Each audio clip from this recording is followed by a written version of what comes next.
Hello, నమస్తే. This is Anjaneyulu. ఈరోజు topic వచ్చేసి పవన్ కళ్యాణ్ గారు దమ్ముంటే తమిళనాడు నుంచి పోటీ చేయాలని చెప్పేసి డీఎంకే లీడర్లు అయితే సవాల్ విసురుతారు.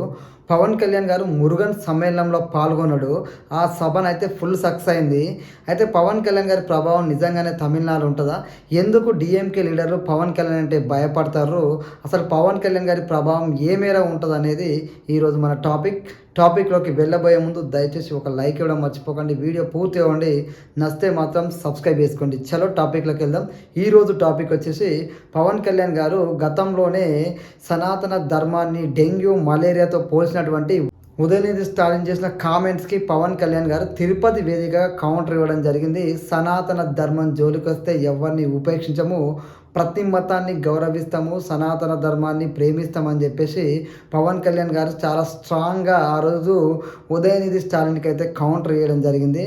అప్పటి నుంచి తమిళనాడులో ఉన్న డిఎంకే లీడర్లకి పవన్ కళ్యాణ్ గారి మీద కొంచెం ద్వేషం అయితే పెరిగింది. ఎందుకంటే హిందూ ధర్మం జోలికి రావద్దు అని చెప్పేసి తమిళనాడులో కూడా చాలా వరకు దేవాలయాలను సందర్శించడం జరిగింది. ఆ ట్విట్టర్ వేదికగా జయలలిత పార్టీ ఏదైతే ఉందో ఏఐడిఎంకే పార్టీకి కూడా ఆయన మద్దతు తెలపడం జరిగింది.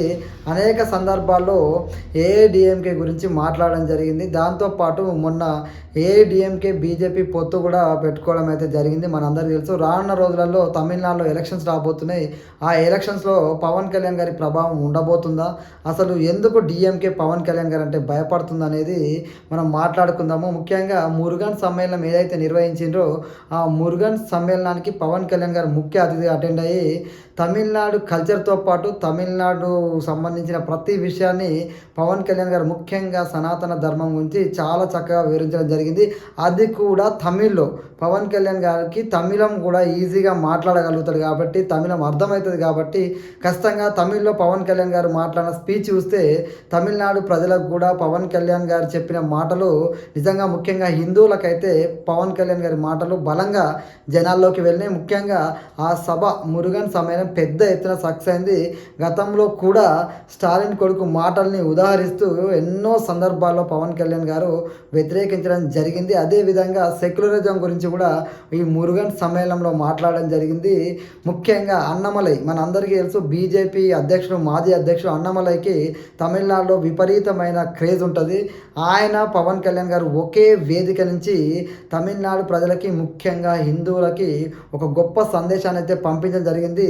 దీనికి రెస్పాన్స్ కూడా దేశవ్యాప్తంగా ఉన్న హిందువుల్లో ముఖ్యంగా తమిళనాడులో బలంగా ఈ యొక్క సభకు సంబంధించిన పవన్ కళ్యాణ్ గారి గురించి పెద్ద ఎత్తున చర్చ జరుగుతుంది. తమిళనాడులో ముఖ్యంగా హిందువుల్లో అయితే మార్పు మొదలైనట్టుగా స్పష్టంగా కనబడుతుంది. అనర్గళంగా తమిళ్లో మాట్లాడగలిగే పవన్ కళ్యాణ్ గారిని చూసి డిఎంకే నేతలు అయితే నిజంగానే భయపడతారు. ఎందుకంటే వాళ్ళ మాటలు స్పష్టంగా చెప్తూనే దమ్ముంటే పవన్ కళ్యాణ్ గారు తమిళనాడులో పోటీ చేయాలంటుండ్రు. పవన్ కళ్యాణ్ అనే వ్యక్తి దేశానికి చెందిన నేత. పవన్ కళ్యాణ్ గారికి తమిళనాడుతో ఏం సంబంధం అంటే, తమిళనాడు అనేది దేశంలో అంతర్భాగము. పవన్ కళ్యాణ్ అనే వ్యక్తి కూడా దేశంలో ఏ ప్లేస్కైనా వెళ్ళొచ్చు, ఏ ప్లేస్లో అయినా మాట్లాడచ్చు, ఎక్కడైనా పాల్గొనొచ్చు. అది డిఎంకే నేతలు స్పష్టంగా తెలుసుకోవాలి. ఎందుకంటే పవన్ కళ్యాణ్ గారు అన్నీ ఆలోచించే ప్రతి దాంట్లో అడిగేస్తాడు తప్ప ఏది పడితే అది మాట్లాడు, ఏది పడితే అది చేయడు. అది గుర్తుపెట్టుకోవాలి. ముఖ్యంగా వాళ్ళ భయం ఏంటంటే తమిళ్లో కూడా మాట్లాడగలిగే పవన్ కళ్యాణ్ గారి వల్ల వచ్చే ఎన్నికల్లో విజయ్ కూడా పార్టీ పెట్టిండు. మరి విజయ్ని కూడా ఈ కూటమిలోకి తీసుకొస్తే బీజేపీ, ఏఐడిఎంకే అదేవిధంగా విజయ్ పార్టీ కలిసి పోటీ చేస్తే మాత్రం తమిళనాడులో ఖచ్చితంగా డిఎంకే ఓడిపోయే పరిస్థితి అయితే ఉంది. కాబట్టి ఖచ్చితంగా డిఎంకే నేతల్లో కూడా ఒక భయం మొదలైంది.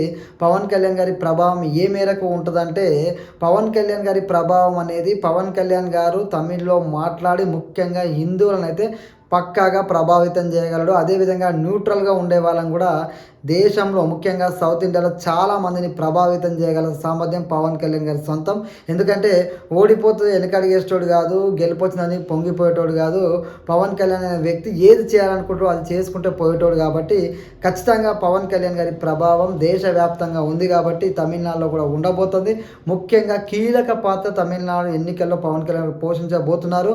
ఇది డిఎంకేకి తెలుసు కాబట్టి ఆ డీఎంకే నేతల్లో భయం మొదలయ్యి పవన్ కళ్యాణ్ గారిని విమర్శించడం స్టార్ట్ చేశారు.